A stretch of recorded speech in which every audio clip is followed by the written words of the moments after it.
युक्त हार न लगे अनेक साधन अल्प नारायण दाखविले कलियुगा माझे करावे कीर्तन तेने नारायण देल भेटे न लगे लौकिक सांडावा व्यवहार न लगे लौकिक सांडावा व्यवहार घ्यावे बनंतर भस्मदंड कलियुगा माझे करावे कीर्तन तेने नारायण देल भेटे तुका म्हणे मज अनेक उपाव तुका म्हणे मज अनेक उपाव दिसती हे भाव नामिवेन कलियुगा माझे करावे कीर्तन तेने नारायण देल भेटे विठ्ठला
युक्त हार न लगे अनेक साधन अल्प नारायण दाखविले कलियुगा माझे करावे कीर्तन तेने नारायण देल भेटे महायोग पीठे तटे भीमरथ्या वरम कुंडली काय दातो म्हणून रहे समागत तिष्ठन्तमानंद कंदम परब्रह्मलिंगम भजे पांडुरंगम पांडुरंग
पांडुरंगा करू प्रथम नमन दुसरे चरण संतांचे त्यांच्या कृपादाने कथेचा विस्तारू बाबाजी सद्गुरु दास लोका जयांचे स्मरण होय सकळ विद्येचे अधिकरण हे जीवन श्री चरण श्री गुरुजी ते नमस्कारो आता वनवजवमार्ग तुल्य वेगम जितेंद्रियम बुद्धिमत्तां वरिष्ठम वातात्मजं वादरिवृत्त मुख्यम श्रीरामदूतं शरणं प्रपद्ये आकाश तारकलिंगम पाताल अटकेश्वरम मृत्युलोकी महाकालम सर्वलिंगम नमस्तुते ओम एकदंताय विद्महे वक्रतुंडाय धीमहि तन्नो दन्ति प्रचोदया सर्व मांगल्य मांगल्ये शिवे सर्वार्थ साधिके शरण्य त्र्यंबके गौरी नारायणी नमस्तुते मस्तक हे पाया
ह्या वारकरी संतांच्या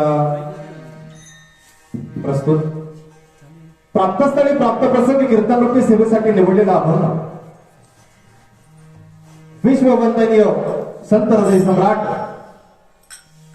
जगद्गुरु तुकोबराय यांचा उपदेश प्रकरणातील सेवेसाठी निवडलेला अभंग आहे. तुकोबराय अभंगातून प्रतिपादन करतात की दादा ह्या जगाला उपदेश करून सांगताय तुकोबराय काय सांगताय युक्त हार न लगे अनेक साधन. युक्त या शब्दाचा अर्थ असा आहे अष्टांग. युक्त या शब्दाचा अर्थ आहे कर्म. हे कसं आहे तुकोबराय वर्णन करतात की युक्त हार न लगे म्हणजे हार या शब्दाचा अर्थ असा होतो युक्त हार म्हणजे हार या शब्दाचा अर्थ आहे योग म्हणजे ज्ञानयोग न लगे कर्मयोग न लगे.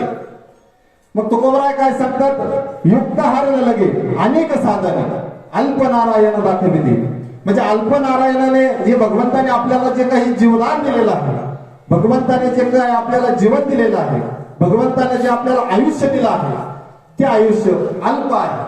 मग ते अल्प नारायणे दाखवली. मग त्या भगवंताने आपल्याला जे काही थोडंसं आयुष्य दिलं आहे त्याच्यामध्ये काय करायचं आहे तर कलियुगा माझी करावे कीर्तन तेने नारायण देईल भेटी. या कलियुगामध्ये जर तुम्हाला असं वाटत असेल आपला उद्धार व्हावा जर उद्धार व्हावा असं वाटत असेल तर त्याच्यासाठी संत काय आपल्याला मार्ग सांगतात. मग मार्ग सांगितलाय तो आपल्याला भक्तीचा. मग तो भक्तीचा मार्ग म्हणजे कोणत्या कलियुगामध्ये जर तुम्हाला जर भगवंताची प्राप्ती करायची असेल तर त्याच्यासाठी मार्ग सांगितलाय तो कीर्तनाचा. कलियुगा माझी करावे कीर्तन आणि तेने नारायण देईल भेटी. मग नारायणाची भेट जर व्हावा असं तुम्हाला वाटत असेल तर मग कुठंच जाण्याची गरज नाही. वनांतरात जाण्याची गरज नाही. भस्म लावण्याची गरज नाही. दंड कमंडलू चिमटा लोटा हाती धरण्याची काहीच गरज नाही. मग त्याच्यासाठी काय करावं लागतं भगवंताचं नामचिंतन करावं लागतं. मग हा तुम्हाला संतांनी तुकोबराय मार्ग सांगतात. मग तो मार्ग सांगितल्यानंतर तुकोबराय काय सांगतात मी तुम्हाला सांगितलं ते जर तुम्ही ऐकलं नाही ते साधन तुम्ही जर केलं नाही तर ते एक ना एक दिवस उपाय न ठरता ते तुमच्यासाठी अपाय ठरेल. मग अपाय ठरल्यानंतर काय होईल तुमचं जीवन अधोगतीला जाईल. मग तुमचं जीवन अधोगतीला जाऊ नये त्याच्यासाठी काय केलं पाहिजे त्याच्यासाठी भजन केलं पाहिजे.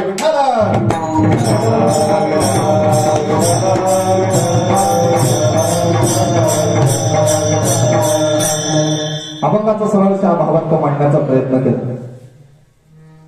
गेली अनेक वर्षांपासून चालत असलेली ही एकादशीची परंपरा आहे. ह्या परंपरेच्या निमित्ताने आजचं जे काही ज्यांच्या माध्यमातून हे आमंत्रण माझ्यापर्यंत पोहोचलं असे परम आदरणीय तुमच्या सर्वांचं जे काही आदराचं स्थान आहे असे हरिभक्तीपरायण महाराष्ट्रातील एक ख्यातनाम कीर्तनकार ज्यांना संबोधलं जातं असे माझ्या गुरुस्थानावरती असणारे सुखदेव महाराज मोरे आणि त्याचप्रमाणे आदरणीय बाबा बाळासाहेब महाराज कबाडे यांच्या दोघांच्या माध्यमातून ही जी काही कीर्तनरूपी सेवा आहे ती माझ्यापर्यंत आली आणि त्याच सेवेसाठी तुमच्या सर्व सज्जन मायबापांचा जो काही दर्शनाचा योग त्यांच्यामुळेच घडून आला आणि कार्यक्रमासाठी सर्वच तुम्ही गुणीजन गायक वादक टाळकरी वारकरी माळकरी आणि गुणीजन तुम्ही सर्व श्रोतेवर्ग तुमच्या सर्वांच्या चरणावरती नतमस्तक होतो आणि सेवेला सुरुवात करतो. विठाला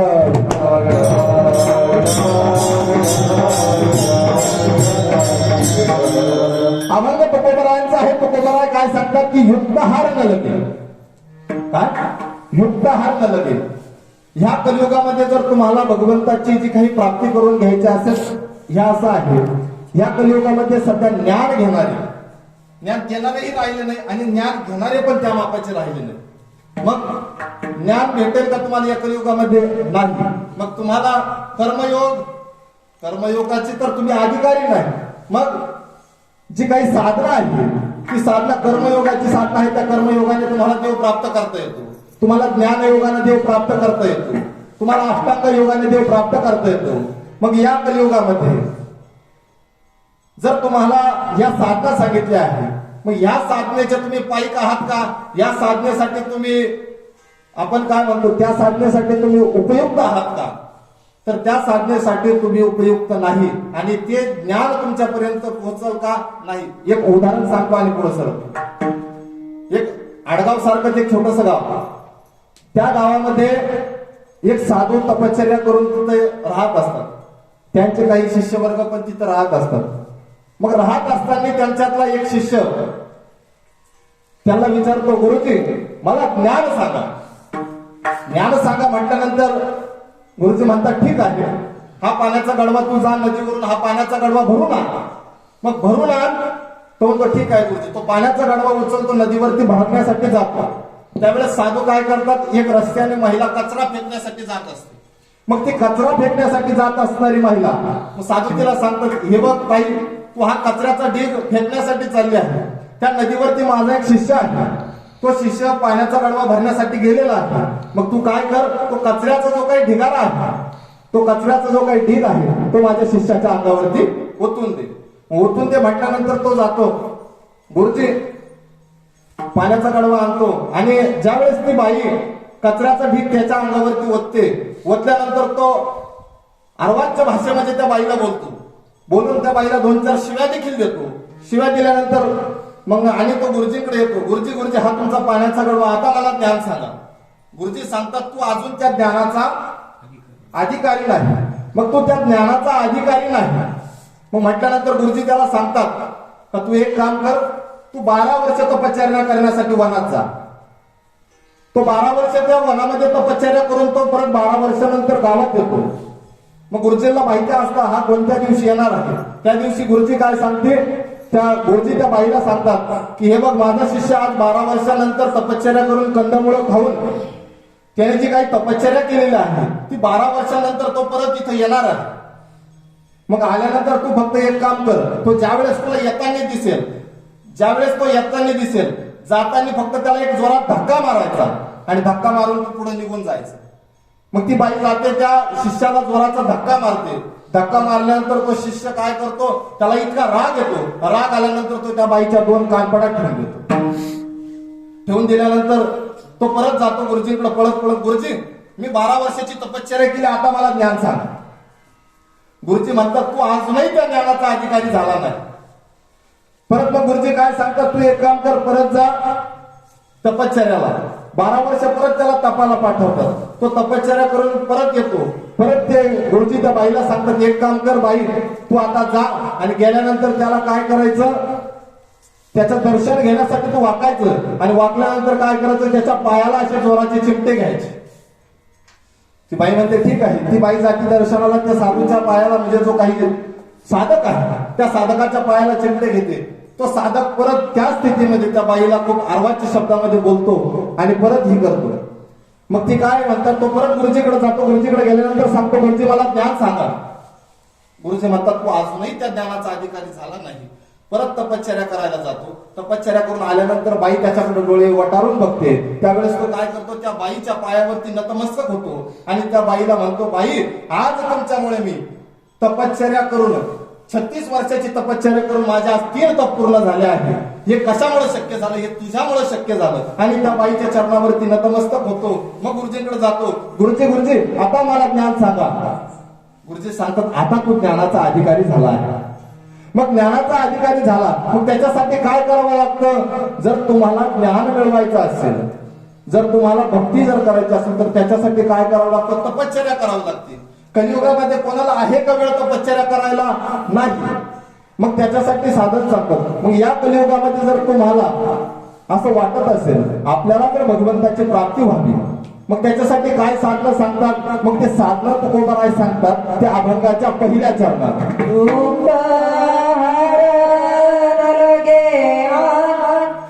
युक्त हरण लगे अनेक साधन. युक्त हरण लगे अनेक साधने.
युक्त हरण लगे अनेक साधन, अल्प नारायण दाखविले.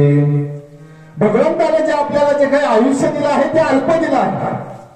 मग अल्प आयुष्य आपल्याला भेटलं, हा नरदेह जो आपल्याला भेटला, हा नरदेह दुर्मिळ आहे.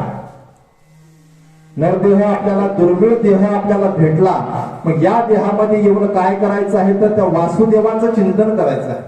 नरदेहा दुर्लभ जाणारे तुम्ही वासुदेव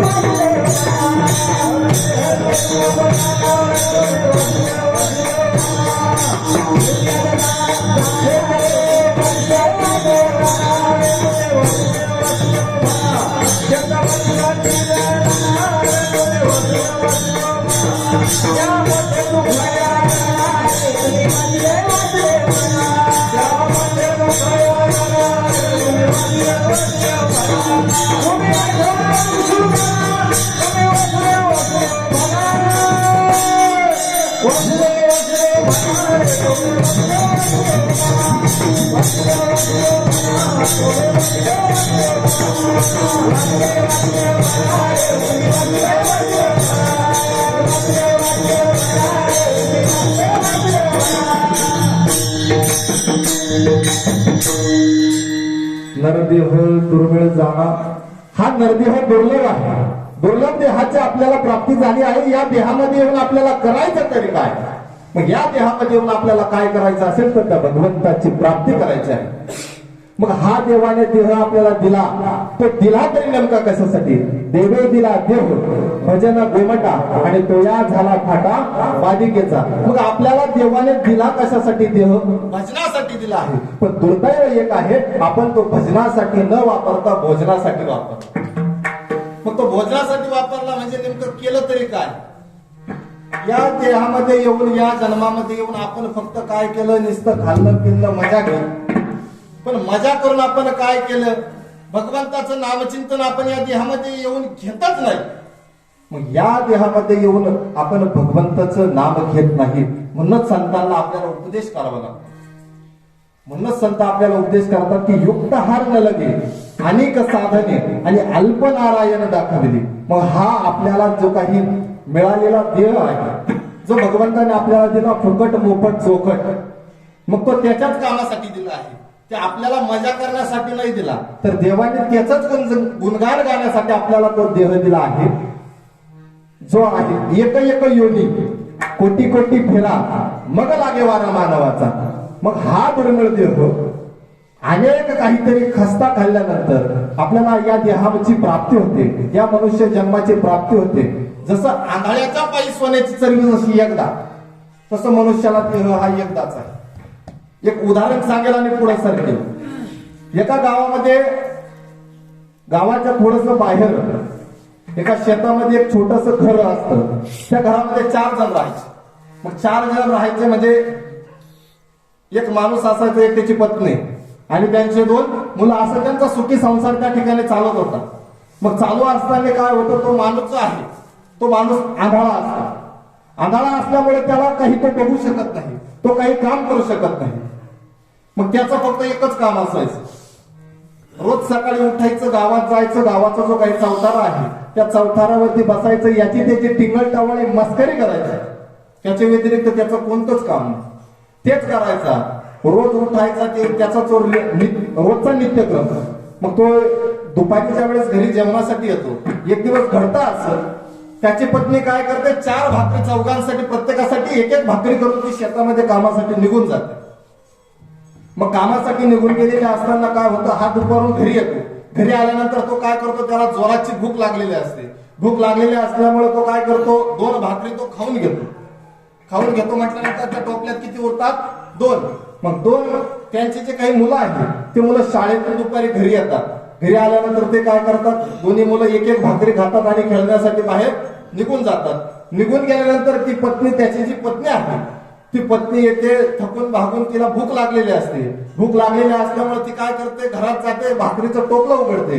त्याच्यात काय राहतं, 2 भाकरी शिल्लक असतील ना, त्याच्यात एकही तुकडा शिल्लक नसतो. मग तिला भूक लागलेली असल्यामुळे तिला इतका जोराची भूक लागलेली असते, तिला इतका राग येतो. मग राग आल्यानंतर ती काय करते, राग आल्यानंतर ती तिच्या पत्नीला सांगते, हे बघा, मला जे काही मी एवढं काम करते, तुम्ही आंधळा असल्यामुळे तुम्ही काही काम करू शकत नाही. मी सगळं घरचं काम मी करते, सर्व पैसा अडका सर्व मी कमवते, मी कमवून तुम्हाला खाऊ घालते. पण याच्यात मला एकही तुकडा जर तुम्ही भाकरीचा शिल्लक ठेवू शकले नाही.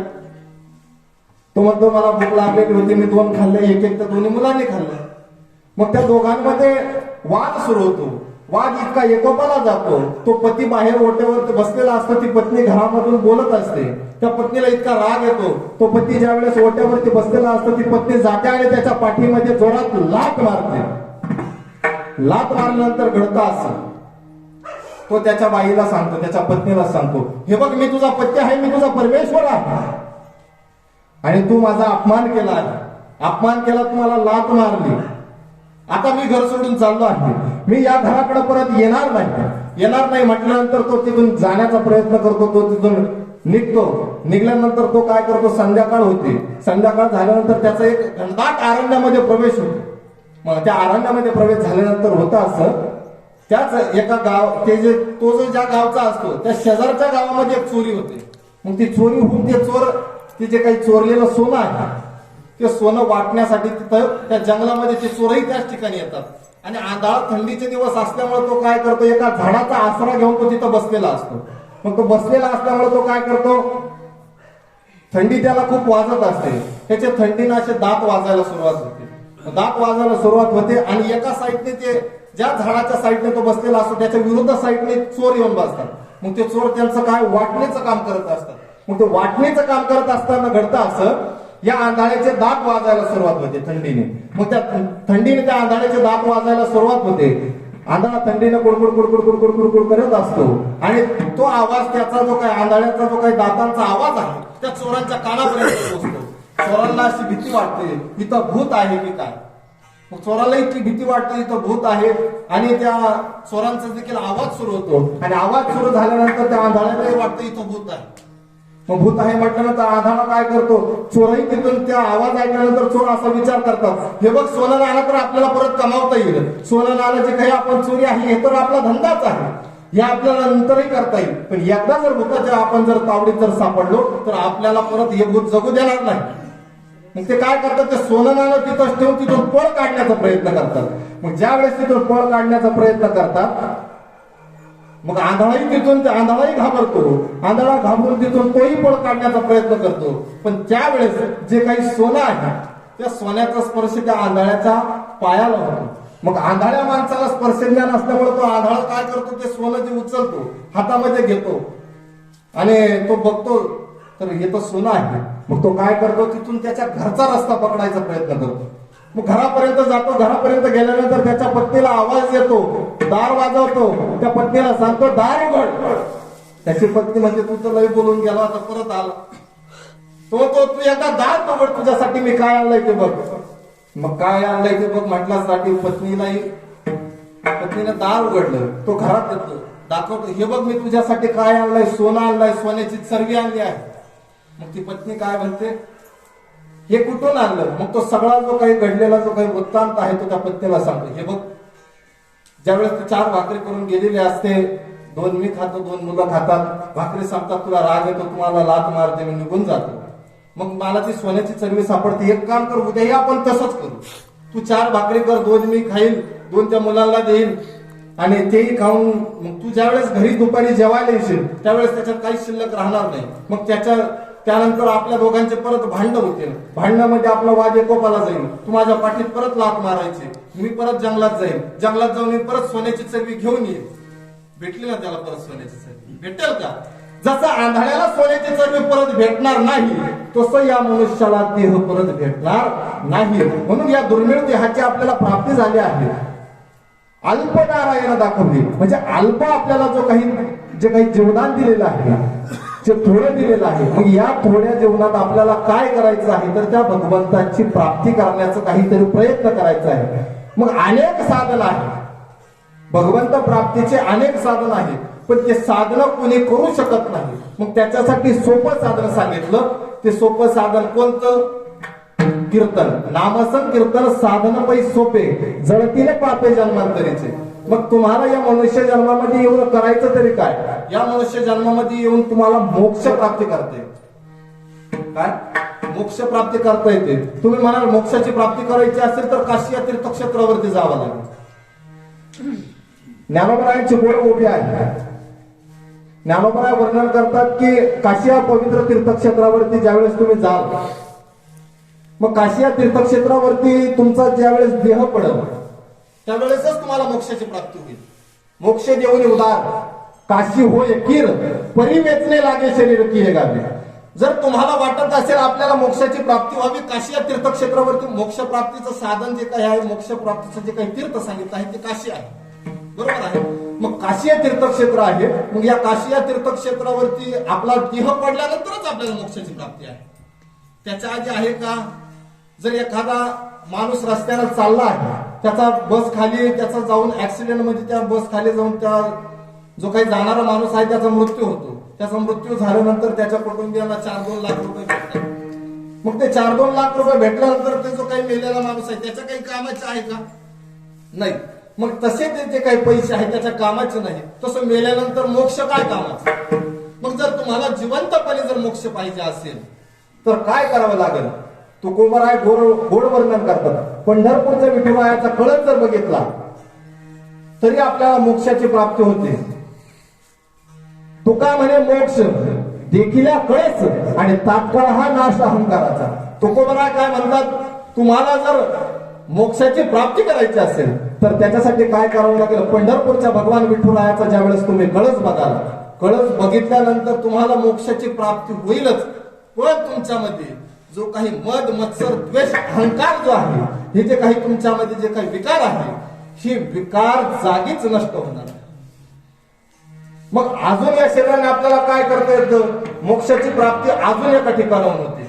ती कशी, संतांना प्रेमानं आलिंगन दिलं तरी आपल्याला मोक्षाची प्राप्ती होती. आलिंगन घडे गण घडे आलिंगन घडे आलिंगन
संतांना आलिंगन दिलं तरी आपल्याला मोक्षाची प्राप्ती होते.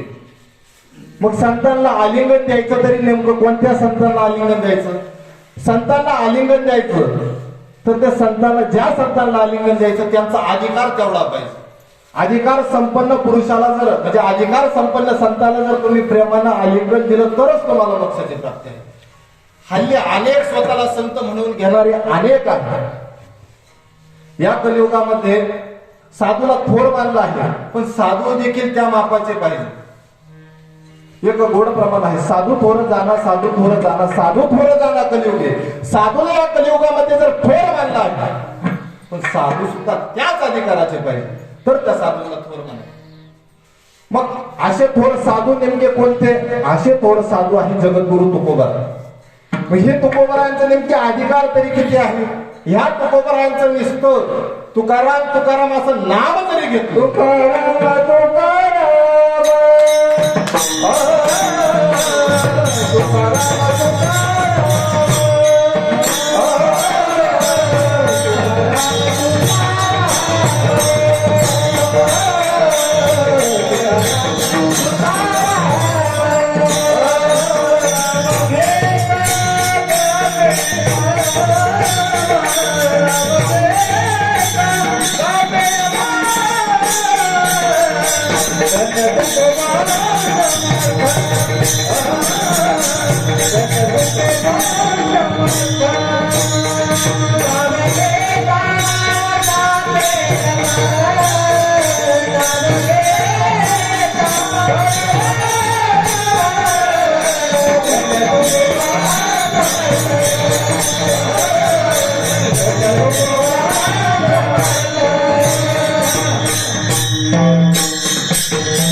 अशा संतांना आलिंगन द्यायचं आहे. तुकोबरायांना जर हे अधिकार संपन्न संत आहे तुकोबराय, नेमके अधिकार तरी किती. तुकाराम तुकाराम नाम घेता का पेय. मग त्या तुकोबरायांचं नुसतं नाम घेतलं तरी जो काही यम आहे, जो काही यम देवता आहे, ती यम देवता देखील थरथरा कापायला लागते. असे अधिकार संपन्न जे काही आहे ते तुकोबर आहे. मग अशा संतांना जर आलिंगन दिलं तर तुम्हाला मोक्षाची प्राप्ती होते. मग अजून मोक्षाची प्राप्ती जर करायची असेल तर त्याच्यासाठी काय करावं लागतं. नामचिंतन केलं तरी आपल्याला मोक्षाची प्राप्ती होते. मुखी नाम हाती मोक्ष ऐसे शास्त्र ऐसे शास्त्र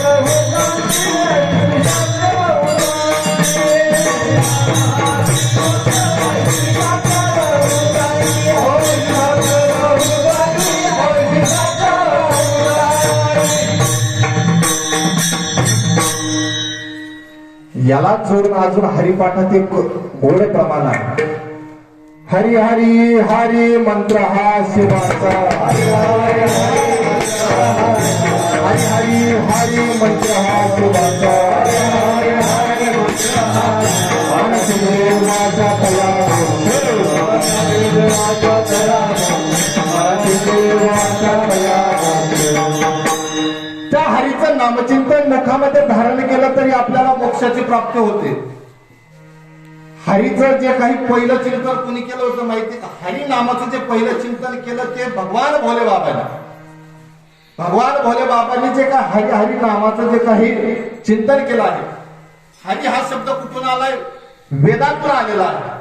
मग ह्या वेदातून जो काही हरी हा शब्द आला, या हरीचं नामचिंतन, या हरी शब्दाचं पहिलं चिंतन केलंय ते भगवान भोले बाबांनी. मग भगवान भोले बाबा नेमकी त्या हरीचं चिंतन का करतात? की त्या हरीच्या चिंतनाने मोक्षाची प्राप्ती होते. आपल्याला विषयांतर उदाहरण आले का? पण ते जर देत गेलं तर विषयांतर होते. ते आपल्याला न करता आपलं जे काय आहे हरीचं नामचिंतन घेतलं. हरी हरी हरी मंत्र हा शिवाचा म्हणती जे वाचता या मोक्ष. मग तुम्हाला मोक्षाची प्राप्ती जर करायची असेल तर हरीच्या नामचिंतनामध्ये आपल्याला मोक्षाची प्राप्ती आहे. या नरदेहामध्ये येऊन आपल्याला मोक्ष प्राप्ती करता येते. मग या नरदेहामध्ये येऊन आपल्याला अजून काय करता येतं? या नरदेहामध्ये येऊन आपल्याला देव होता येतं. मग या नरदेहामध्ये येऊन आपल्याला ब्रह्मदेव होता येतं. ज्ञानोबराय गोड वर्णन करतात. ज्ञानोबराय सांगतात की जर आपल्याला ब्रह्मदेव जर व्हायचा असेल, शत एक जन्मा जो जन्मोनी ब्रह्म करणार परी तोची ब्रह्म अनुभव. मग जर तुम्हाला ब्रह्मदेव व्हायचा असेल तर त्याच्यासाठी काय करावं लागतं? 100 जन्म ब्रह्मकुळामध्ये घ्यावा लागतं, तर तो मनुष्य ब्रह्मदेव होतो. मग जर तुम्हाला ब्रह्मदेव व्हायचा असेल, इथं एका जन्माची मारामार चालली आहे, तिथं 100 जन्म घ्यायचे, ते बी ब्राह्मण कुळात घ्यायचे, मग ब्रह्मकर्म करायचं, मग तो ब्रह्मदेव होणार. मग तसं न करता जर तुम्हाला जर वाटत असेल या भगवंताची प्राप्ती होते, या भगवंताचं काहीतरी या देहातून काहीतरी भजन घडावं, तर त्याच्यासाठी तुकोबरा अभंगाच्या दुसऱ्या करणात उपदेश करतात.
कलियुगा माझे करावे कर्तन तेने नारायण देन भेटी. या कलियुगामध्ये तुम्हाला जर असं वाटत असेल आपला उद्धार व्हावा, या कलियुगामध्ये जर तुम्हाला असं वाटत असेल या भगवंताची आपल्याला प्राप्ती व्हावी, तर त्याच्यासाठी काय करावं लागतं? नामचिंतन ही पहिली साधना सांगितली. नामचिंतन साधना सांगितली, पण ती नामचिंतन साधना नेमकी करायची तरी कशी? तिथं काहीच गरज नाही.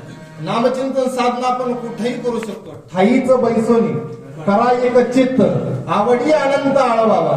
त्या भगवंताचं नामचिंतन जर तुम्ही ठाईच बैसून म्हणजे कुठंच जाण्या येण्याची गरज नाही, मग तुम्हाला बसल्या जागी त्या भगवंताचं नामचिंतन घेऊन त्या भगवंताची प्राप्ती करता येते. म्हणून तुकोबरा अभंगाच्या दुसऱ्या चरणात वर्णन करताय की दादा रे, कलियुगा माझी करावे कीर्तन आणि तेने नारायण देईल भेटी. या कलियुगामध्ये जर तुम्ही माझी साधना केली, या कलियुगामध्ये जर त्या भगवंताचं नामचिंतन घेतलं तर तुम्हाला काय होईल? नारायणाची भेट होईल. नारायणाची भेट म्हणजे त्या भगवंताची तुम्हाला भेट होईल, त्या भगवंताची तुम्हाला प्राप्ती होईल. मग ती प्राप्ती जर करून घ्यायची असेल तर त्याच्यासाठी नामचिंतन घेणं हे गरजेचं आहे. मग ते नामचिंतन घेण्यासाठी कुठंच जाण्याची गरज नाही. त्याला काही सायास जावे बनंतरा सुखे येतो घरा नारायण. तो नारायण आपल्याला घरात येणार आहे. सुखे येतो घरा नारायण. जर तुम्ही त्या भगवंताची जर मनोभावाने जर भगवंताची प्राप्ती करायची असेल तर मनामध्ये भाव लागतो.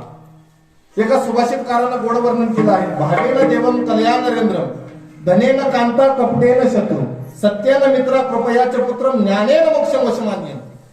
जर तुम्हाला देव मिळावा असं वाटत असेल तर तुमच्या मनामध्ये भाव पाहिजे. भावेन देवम कल्याण नरेंद्र.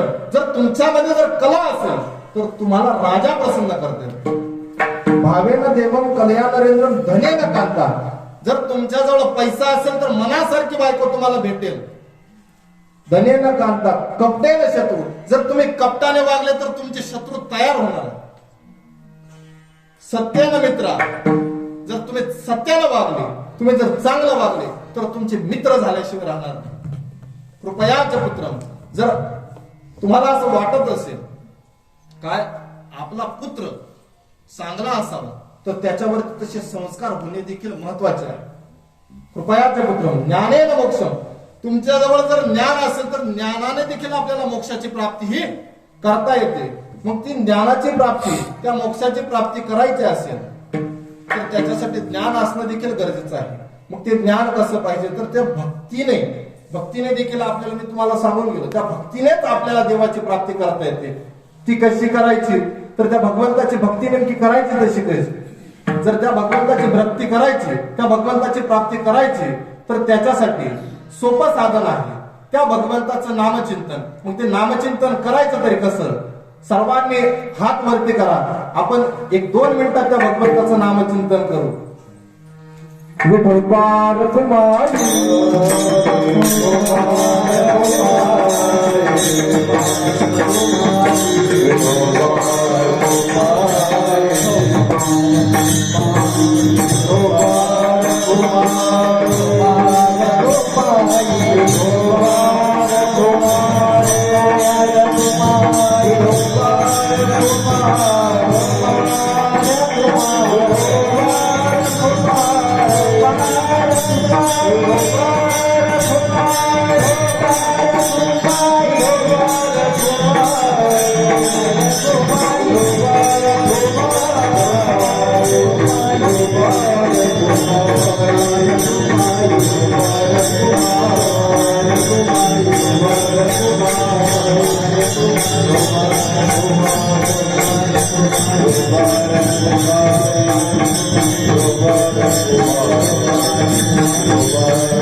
या कलियुगामध्ये जर तुम्हाला भगवंताची प्राप्ती करायची असेल तर नामचिंतन साधना सांगितलेली आहे. मग ती नामचिंतन साधना करण्यासाठी जावं लागतं का? कुठंच जाण्याची गरज नाही. जर असं वाटत असेल नामचिंतन करावं तर वनांतरात जाण्याची गरज नाही. भस्मदंड चिंता लोटा दंड कमंडलू हाती धरण्याची गरज नाही. जर तसं वाटत असेल, जर कुठं जाण्याची गरज नाही, मग तुकोबराय सांगतात जर तुम्हाला असं वाटत असेल त्या भगवंताची प्राप्ती व्हावी तर कुठेच जाऊ नका. मग हे कसं कशात प्रतिपादन करतात जगद्गुरु तुकोबरा? अभंगाच्या 3ऱ्या चरणात प्रतिपादन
न लगे लौकिक सांडावा व्यवहार घ्यावे वनंतर भस्मदंड.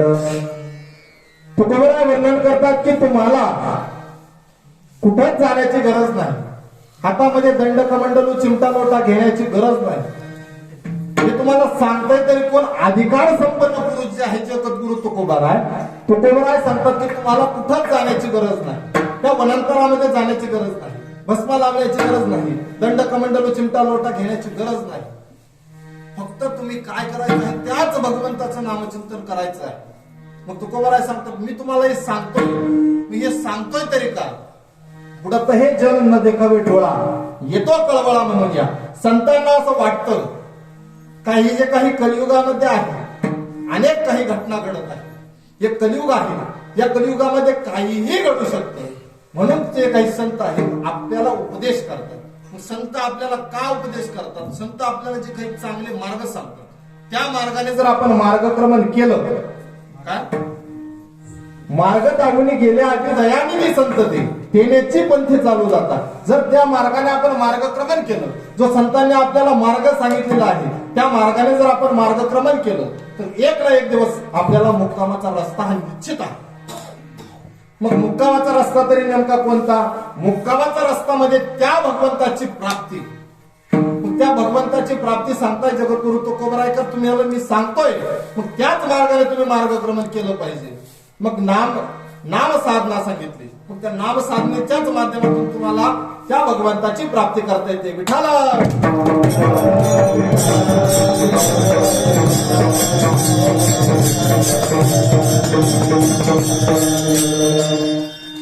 मग जे काही संतांनी आपल्याला मार्ग सांगितलेले आहे, मार्ग दावून गेले आधी दयानिधी संत तेनेची पंथी चालू जातात. त्याच मार्गाने आपण मार्गक्रमण केलं पाहिजे. मग त्या मार्गाने आपण जर मार्गक्रमण केलं तर काय होतं मी तुम्हाला सांगून गेलो. जर मार्गक्रमण केलं तर त्या भगवंताची प्राप्ती ही निश्चित आहे. मग अजून काय होईल? जर संतांचं जर आपण ऐकलं तर आपलं जीवन जे काही आहे ते काय होईल? सफल होईल. संत आपल्याला सांगतात अनुभव आले अंगात ते या जगात येत असेल. संतांना अनुभव नेमकी आला तरी कसा? एक अनुभवाचं एक छोटस उदाहरण सांगेल आणि पुढे सरकेल. एका गावामध्ये 4 इंजिनियर येतात. त्या 4 इंजिनियरांना एक उपक्रम दिलेला असतो. आपला जो पाईप असतो ना, पाईप, त्या पाईपातून आडव्या जो काही पाईप आहे त्या पाईपातून दोर ओवायचे असते. हा त्या इंजिनियरांना एक उपक्रम दिलेला असतो. ते हुशार बुद्धीचे इंजिनियर त्या गावामध्ये येतात ते दोर वळवण्याचा प्रयत्न करतात. तो आडवा पाईप आहे, त्याच्यातून ह्या टोकावरून त्या टोकापर्यंत दोर न्यायचे आहे. हा त्यांना प्रयोग आहे. पण प्रयोग ते खूप प्रयत्न करतात, पण त्यांच्याच्याने तो प्रयोग सक्सेस होत नाही. मग एक शेतकरी त्या रस्त्याने जात असताना तो काय करतो, बघतो यांच्यावरती लक्ष जातं. मग ते लक्ष गेल्यानंतर काय होतं, तो बघतो, जातो, त्यांची विचारपूस करतो, नेमकं हे काय करताय तुम्ही. तो म्हणतो काय करताय म्हणजे तुला दिसत नाही का, तू आंधळा झाला का, तुझ्या डोळ्याला भात बांधलाय का. हे आम्ही काय करतो तुला दिसत नाही. अरे हे हा आडवा पाईप आहे, या पाईपातून ह्या टोकावरून आम्हाला त्या टोकापर्यंत दोर न्यायचे आहे. हा आम्हाला प्रयोग दिलेला आहे, तो प्रयोग आम्हाला सिद्ध करायचा आहे. तो आमच्याकडून सिद्ध होत नाही, आम्हाला त्याचं टेन्शन आलं. तू विचारतो काय झालं, काय करताय तुम्ही. शेतकरी असा गालात हसतो आणि तिथून निघून जातो. निघून गेल्यानंतर तो काय करतो,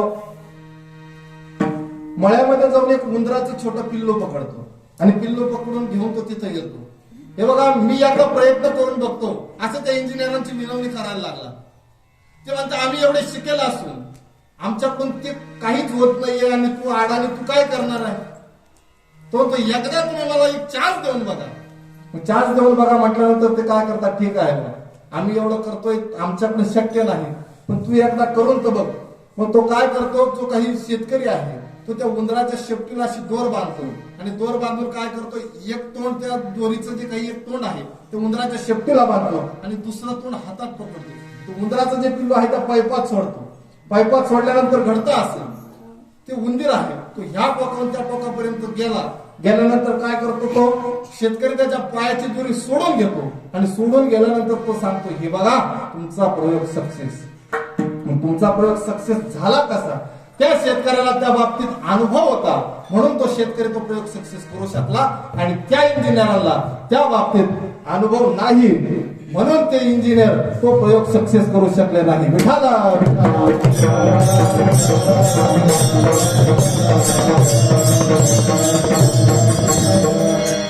म्हणून कोणतीही गोष्ट असते तर त्याच्यात अनुभव हा सगळ्यात महत्वाचा आहे. संसार असेल त्याच्यातही अनुभव लागतो, शिक्षण असेल त्याच्यातही अनुभव लागतो आणि परमार्थ असेल त्याच्यातही अनुभव लागतो. मग हा परमार्थातला अनुभव आला कोणाला तर तो संतांना आला. संतांना परमार्थातला अनुभव आला म्हणून संत आपल्याला उपदेश करतात. मग अशा अधिकार संपन्न जर आपल्याला संत हे संत आपल्याला उपदेश करतात, हा उपदेश नेमकी करतात तरी कसा. मग तुकोबराय काय सांगतात, मी तुम्हाला जे सांगतो आहे हे जर तुम्ही ऐकलं नाही, ही साधना जर तुम्ही केली नाही, तुमचं जीवन जे काही आहे तर ते तुमचं जीवन अधोगतीला जाईल. मग अधोगतीला जाऊ नये म्हणून काय करतात तुकोबराय सांगतात, तुमचं जीवन जर अधोगतीला जाऊ नये त्याच्यासाठी काय केलं पाहिजे, नामचिंतन साधना केली पाहिजे. मग तुकोबराय सांगतात का तुम्हाला नामचिंतन साधना तर करायचं आहे. मग त्या नामचिंतन साधनेमध्ये काय करायचं आहे, नामचिंतन साधनेमध्ये पण तुम्हाला एकादशीचा व्रत देखील करायचं आहे. मग ते एकादशी व्रत नेमकी का करावा, जसं संसार जो आहे, एक मुलगी असते, त्या मुलीचं लग्न होतं, लग्न झाल्यानंतर ती काय करते, ती सासरी जाते. सासरी गेल्यानंतर ती 2 दिवसानं ज्यावेळेस घरी परत येते, घरी परत आल्यानंतर घडतं असं, तिच्या मैत्रिणी येतात. मैत्रिणी आल्यानंतर तिच्या मैत्रिणी तिला विचारतात, तिचं नाव सकू असतं, तिला विचारतं, सखे तू तर गेली, तुझं सासरचं नेमके वातावरण कसं आहे. ती म्हणती, बाई माझ्या बापाने मला असं घर पाहून दिलेलं आहे, त्या घरामध्ये माझा सासरा जो आहे, माझा सासरा वडिलांप्रमाणे प्रेम करतो, माझी जी काही सासू आहे ती आईप्रमाणे प्रेम करते, जी ननंद आहे ती लहान बहिणीप्रमाणे प्रेम करते, जो देर आहे तो मोठ्या बहिणीप्रमाणे माझा आदर करतो. आणि मग तिला विचारतं, बाई तुझा नवरा ज्याच्यासाठी तू तुझ्या सर्वस्वाचा त्याग करून गेली, तो तुझा नवरा, बाई तो मला 8 दिवस झाले माझ्यासोबत बोलतच नाही. जर बोलत नाही म्हटल्यानंतर मग ती म्हणते, ज्याच्यासाठी तू तुझ्या सर्वस्वाचा त्याग करून गेली तो जर नवरा तुझ्यासोबत बोलत नाही मग उपयोग काय. जर असं असेल, नवरा जर चांगला असेल, सासू थोडी वाईट असली तरी काय अडचण नाही, नवरा चांगला असेल, सासरा थोडा वाईट असला तरी काय अडचण नाही. ती म्हणते बाई माझी सासू थोडी खडूस आहे पण माझा नवरा चांगला आहे, बिचारा माझ्यावर खूप प्रेम करतो. पण तो नवरा जर सगळे जर चांगले असेल, ज्याच्यासोबत हा सुखी संसार करायचा असेल, तो नवरा जर बोलत नसेल तर मग जसं संसारामध्ये नवरा हा महत्वाचा आहे तसं परमार्थामध्ये एकादशी ही महत्वाची आहे.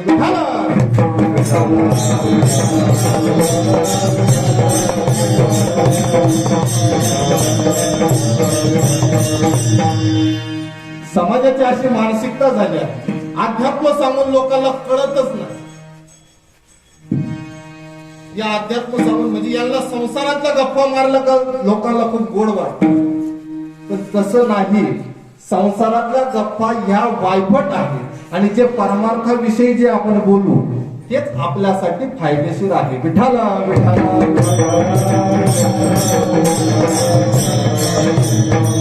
मग बोलावं ते नेमकी बोलावं कोणाचं? फक्त जे संत करत काय होते, संत करत एकच होते, त्या भगवंताविषयीच बोलायचे. एकांतात जर असेल तरी त्या भगवंताचं चिंतन, आणि चार चौकात बसलेले असाल तरी त्या भगवंताचं चिंतन. म्हणजे तुम्ही 4 जण बसलेले असतात, मग ते 4 जण बोलत असताना ते काय करायचे, चौघ तर बोलत आहे आणि 5वं ते भगवंताला देखील त्यात गृहीत धरायचे. मग गृहीत धरायचे म्हणजे कसं, समजा एखादं आहे, एखादा माणूस तुम्हाला बोलतोय बा तू असाच आहे तसंच आहे, तुमच्याविषयी जर तो वाईट सांगत असेल, वाईट बोलत असेल, तर आपण संत काय करतात, संत सांगतात देवा हे बघ हे कसं गिराईक मला भेटलेलं आहे. गिराईक भेटलं म्हणजे नेमकी कसं, संत देवाशीच संवाद करतात.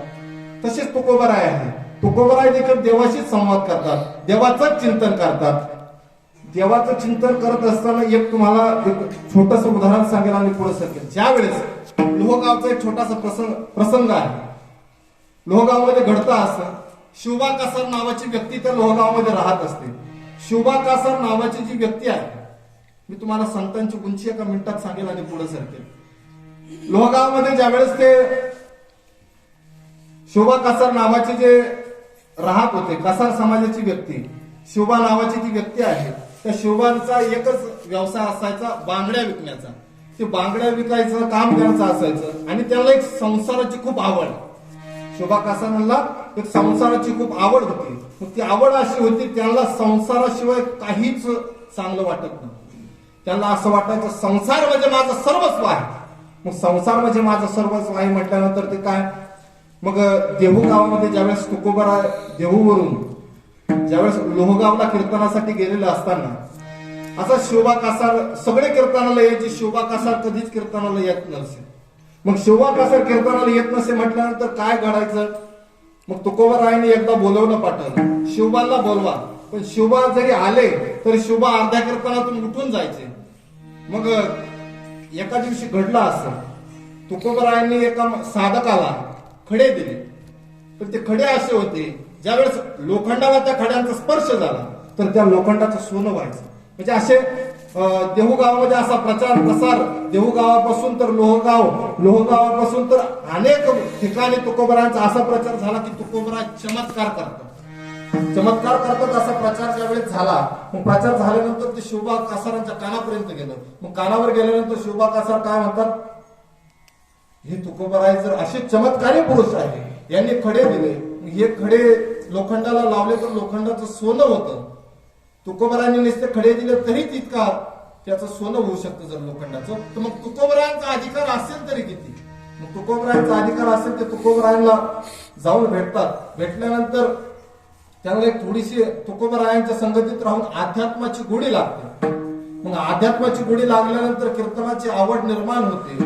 अध्यात्म कीर्तन असं करून करून करून करून ते इतके तुकोबरायांचे इतके जिवलग आणि इतके सखा होऊन जातात. मग ते झाल्यानंतर त्यांची जी काही शिवबा कासारांची पत्नी आहे, त्या पत्नीच्या कानापर्यंत ज्यावेळेस पोहोचतं, शिवबांनी हा जो काही आपला धंदा आहे, हा धंदा कमी करून फक्त त्या तुकोबरायांचा माग फिरायचा हाच धंदा चालू केला. हाच धंदा चालू केला म्हटल्यानंतर शिवबा कासारांच्या पत्नीला इतका राग येतो. राग आल्यानंतर शिवबा कासार ज्यावेळेस घरी येतात, काय तुम्ही त्या तुकाराम महाराजांच्या नादी लागलात, त्या तुकोबरायांना काही काम नाही, नुसतं ते देवाचं नाव घेत ते फिरत असतात आणि तुम्ही तुमचा जो काही सुखी प्रपंच आहे तो प्रपंच सोडून तुम्ही त्या तुकोबरायांच्या मागे फिरतात. मग असे वाद चालू होतात. मग ती पत्नी असा विचार करते, याला सांगूनही इतकं समजून सांगते तरी शोभा कासार ऐकायला तयार नाही. शोभा कासार ऐकत नाही. शोभा कासार ऐकत नाही म्हटल्यानंतर ती काय करते, तिची एक युक्ती करते. मग ती युक्ती अशी करते, तुकोबरायांचं ज्यावेळेस लोहगावमध्ये कीर्तन असतं, लोहगावमध्ये कीर्तन असताना ती जाते आणि ती सांगते तुकोबरायांना, तुकाराम महाराज, तुमच्यामुळं माझा नवरा परमार्थाला लागला, तुमच्यामुळं माझा नवरा कीर्तन करायला लागला, म्हणजे कीर्तनाला यायला लागला. माझी एक इच्छा आहे का तुम्ही माझ्या घरी स्नानासाठी यावं. मग स्नानासाठी यावं म्हटल्यानंतर शोभा कासारांच्या पत्नीमध्ये एकच विचार, तुकोबरायांना घरी बोलवायचं आणि तुकोबरायांनी माझा जो काही नवरा आहे, हा संसारिक असणारा नवरा, या तुकोबरायांनी काय केलं, त्याला परमार्थाला लावलं आणि माझ्या संसाराची सगळी राख रांगोळी करून टाकली. असा त्या शोभा कासारांच्या पत्नीचा जो काही विचार आहे तो विचार चालू असायचा. मग विचार चालू असताना काय केलं, ती जाते तुकोबरायांना बोलवते. तुकोबराय संत असल्यामुळे सहज त्यांच्या तोंडातून शब्द सुटतो का ठीक आहे, मी तुमच्या घरी स्नानाला येतो. पण त्यावेळेस शोभा कासार काही कारणास्तव बाहेर गावी गेलेला असतात आणि बाहेर गावी गेलेला असताना ज्यावेळेस तुकोबराय घरी स्नानासाठी येतात, मग ते विचारतात शोभा कुठे आहे. मग शोभा कुठे आहे म्हटल्यानंतर ते सांगतात, शोभा कासारांची पत्नी सांगते ते बाहेर गेले आहे मालक, थोड्या वेळात येतील, बसा तुम्ही बाहेर शिळेवरती बसा, मी तुमच्यासाठी जे काही पाणी तापवलेलं आहे ते पाणी तुमच्यासाठी स्नानासाठी घेऊन येते म्हटल्यानंतर ते काय करते, तुकोबरा बसलेला आहे. तुकोबरा त्या भगवंताचं चिंतन करताय.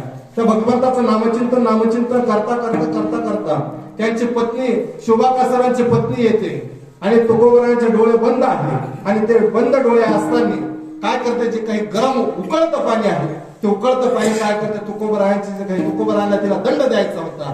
दंड द्यायचा असल्यामुळे जे काही उकळतं पाणी आहे ते उकळतं पाणी ती काय करते, तुकोबरायांच्या डोक्यावरती ओतते आणि ओतल्यानंतर तुकोबरायांच्या तोंडातून सहज शब्द सुटतो, माझी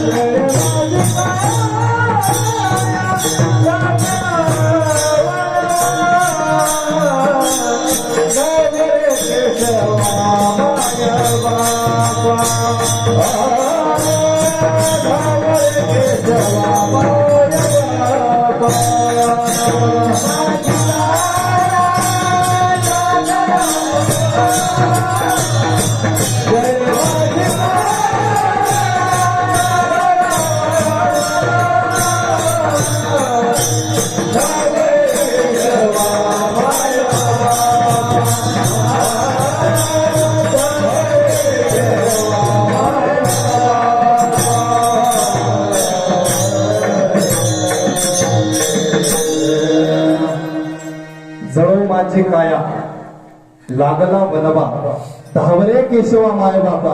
त्या केशवाचं, त्या भगवंताचं, त्या विठ्ठलाचं चिंतन करताय सहज त्यांच्या तोंडातून शब्द सुटला, धावरे केशवा माय बापा. इतका तुकोबरायांच्या अंगाचा दाह होत होता.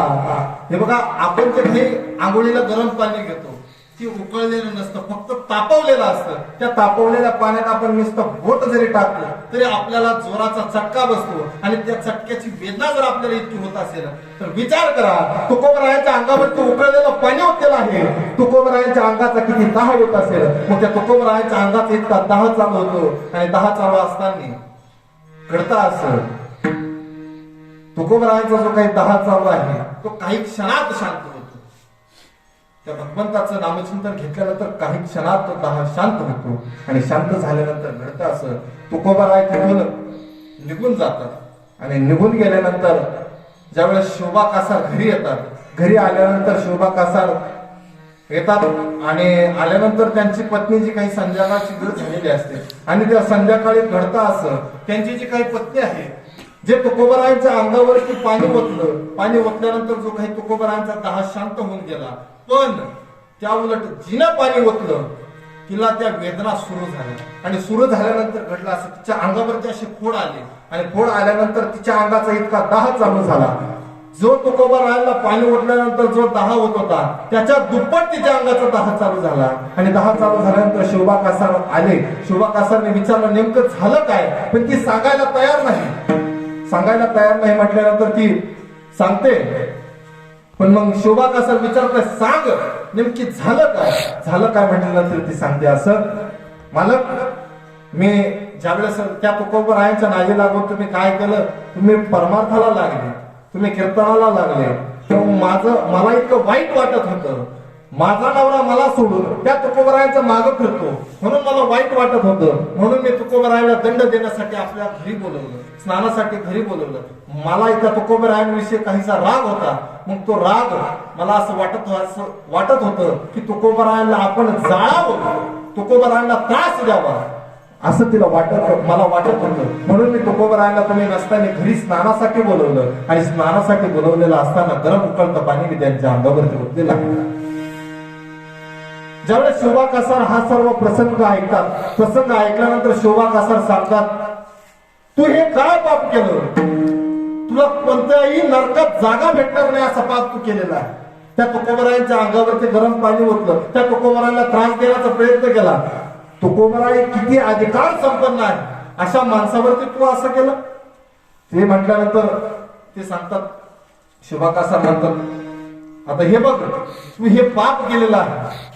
आता ती तिच्या मालकाची विनवणी करते, हे बघा मी जे काही चूक केलेली आहे, मी जे काही पाप केलेलं आहे ते माझ्या लक्षात आलेलं आहे, मी त्याचा प्रायश्चित्त करायचं आहे. मग तो प्रायश्चित्त करायचा तरी नेमका कसा. मग शोभा कासार सांगतात, ठीक आहे तुला जर प्रायश्चित्त करावं असं वाटत असेल तर आपण एक करू, त्या तुकोबारायांकडेच. मग तुकोबारायांकडे गेलेलं असताना ते तिथून निघतात. ती बाई तोंड वगैरे बांधते. ज्यावेळेस देहू गावामध्ये येते, देहू गावामध्ये आल्यानंतर तुकोबाराय कीर्तनासाठी बाहेर गेलेले असतात. त्यांचे शिष्यगण जे तिथं असतात, मग ते शिष्यगण काय करतात, ते सर्व शोभा कासारांना प्रसंग विचारतात. मग ते शोभा कासार सर्व प्रसंग सांगतात, असं असं झालं. मग ते शिष्यगण काय सांगतात, शिष्यगण सांगतात, ज्या ठिकाणी तुकोबारायांनी आंघोळ केली त्या ठिकाणी काय करा, तिथं जा थोडंसं पाणी कालवा आणि ज्या ठिकाणी तुकोबारायांनी आंघोळ केलेली आहे तो चिखल सर्व अंगाला चोळा. आणि अंगाला चोळल्यानंतर काही क्षणात तो दाह शांत होईल. शांत झाल्यानंतर शोभा कासार घरी येतात. तसंच करतात, त्या पत्नीच्या अंगाला सर्व तो काही चिखल आहे तो चिखल चोळतात. आणि चिखल चोळल्यानंतर काही क्षणात तो दाह शांत होतो. तो शांत का झाला, तर ते जे काही तुकोबाराय आहे ते तुकोबाराय त्या अधिकाराचे आहे. त्या तुकोबारायांच्या भगवंताचं तितकं भजन केलेलं आहे म्हणून ते तुकोबाराय तितक्या अधिकाराचे आहे. आणि त्यांनी ज्या ठिकाणी स्नान केलं त्या ठिकाणाचा चिखल जर इतका पॉवरफुल असेल तर विचार करा तुकोबाराय किती पॉवरफुल असेल, तुकोबारायांचा अधिकार किती असेल. मग तुकोबारायांचा अधिकार होता एवढा. मग तुकोबाराय सांगतात, मी तुम्हाला सांगतोय, तुकोबाराय सांगतात, मी जे तुम्हाला सांगतो ते जर तुम्ही केलं नाही तर तुमचं जीवन अधोगतीला जाईल, अभंगाच्या शेवटला.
What do you want?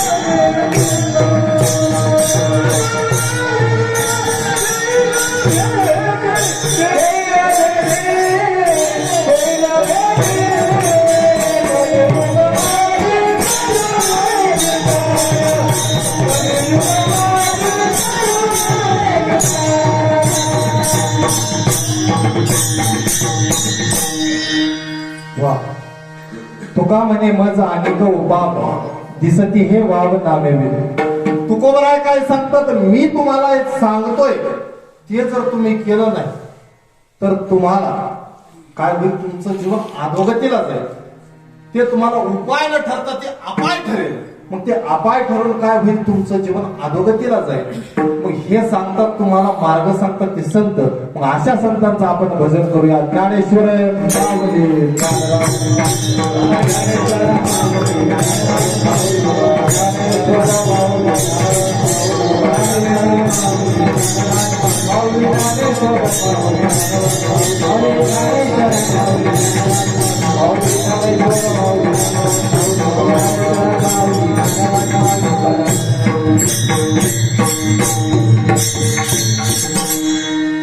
युक्तहार न लगे अनेक साधने अल्प नारायण दाखवी दिले.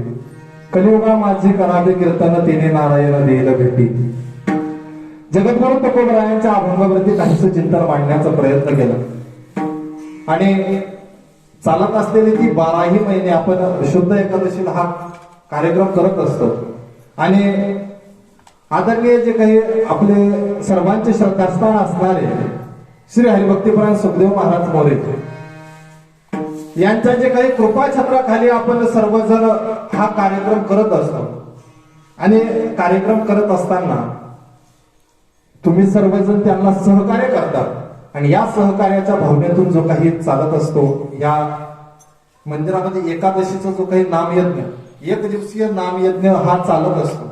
मग याच्यासाठी, या कार्यक्रमासाठी सर्वच इथं उपस्थित विनेकरी असतील, भगीरथ महाराज असतील, सोपान महाराज मोरे असतील, सुनील महाराज जाधव असतील, ऋषी महाराज असतील, उत्तम महाराज खैरनार असतील, भावराव महाराज असतील, शिवा महाराज असतील, उत्तम महाराज असतील, राजेंद्र महाराज असतील, राजेंद्र महाराज काळे असतील, राजेंद्र महाराज नलगे असतील, निवृत्ती महाराज गांगुर्डे, नवनाथ महाराज शेळके, कुंजाराम महाराज असतील, मृदुंगाचार्य ऋषिकेश महाराज असतील, ज्ञानेश्वर महाराज असतील, असे सर्वच इथं कार्यक्रमासाठी उपस्थित गुणीजन आणि ज्यांच्यामुळे खऱ्या अर्थाने महाराजांच्यामुळे आणि खऱ्या अर्थाने आमचे जे काही, मी ज्यांना श्रद्धास्थानावरती मानतो असे श्री हरिभक्तीपरायण चांदवडचं एक वारकरी रत्न म्हणून ज्यांना संबोधलं जातं असे बाळासाहेब महाराज कबाडे हे माझ्या कार्यक्रमासाठी उपस्थित आहे.